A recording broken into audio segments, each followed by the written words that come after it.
పడుతుంది.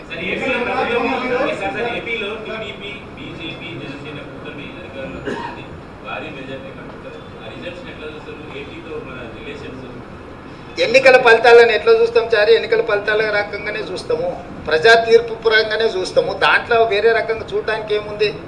ప్రజలు తీర్పు ఇచ్చిండ్రు, ఆ తీర్పును జగన్మోహన్ రెడ్డి గారు నేను స్వాగతిస్తున్నా అన్నాడు, చంద్రబాబు నాయుడు గారు నేను స్వాగతిస్తున్నా అన్నాడు. ఇక వాళ్ళిద్దరు స్వాగతించిన తర్వాత మియా బీవీకి రాజీ హోయేతో కాశీ కా క్యా ఇస్మే?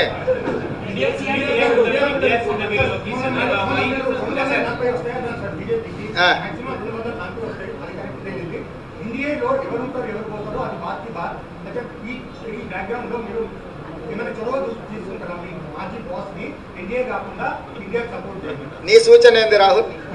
ఏం చేస్తే బాగుంటుంది? నీ సూచన ఏందంటూ?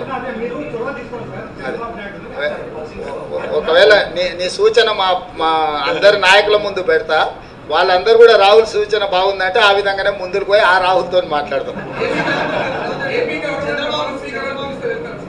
ఏ ప్రభుత్వమైనా ఏర్పడినప్పుడు, ఆహ్వానించినప్పుడు పార్టీలో చర్చించి నిర్ణయం తీసుకుంటాం. వ్యక్తిగా నేను నిర్ణయాలు తీసుకోవడానికి ఉండదు. పార్టీ సూచనల మేరకే నేను వ్యవహరించాల్సి ఉంటుంది. ఇది సిద్ధాంతపరంగా, రాజకీయ పరంగా పార్టీ తీసుకోవాల్సిన నిర్ణయము.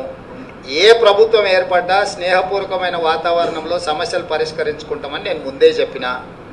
ఈరోజు కూడా నేను ఆ మాటకున్నా. ఆంధ్రప్రదేశ్లో ఏ ప్రభుత్వం ఏర్పడ్డా ఆ ప్రభుత్వంతో సంప్రదింపులు చేపట్టి రాష్ట్ర సమస్యల్ని శాశ్వతంగా పరిష్కరించుకుంటాము. ఉమ్మడి క్యాపిటల్ చట్టపరంగానే సమస్య పరిష్కారం అయిపోయింది. హైదరాబాద్ నగరం ఇప్పుడు తెలంగాణకు రాజధాని అంటే ఒక కీలకమైన సమస్య ఆల్రెడీ చట్టపరంగా పరిష్కారం అయింది.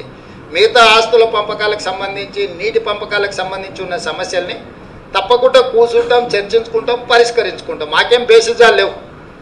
రాష్ట్రం యొక్క అభివృద్ధి, రాష్ట్రం యొక్క అభ్యున్నతి కోసము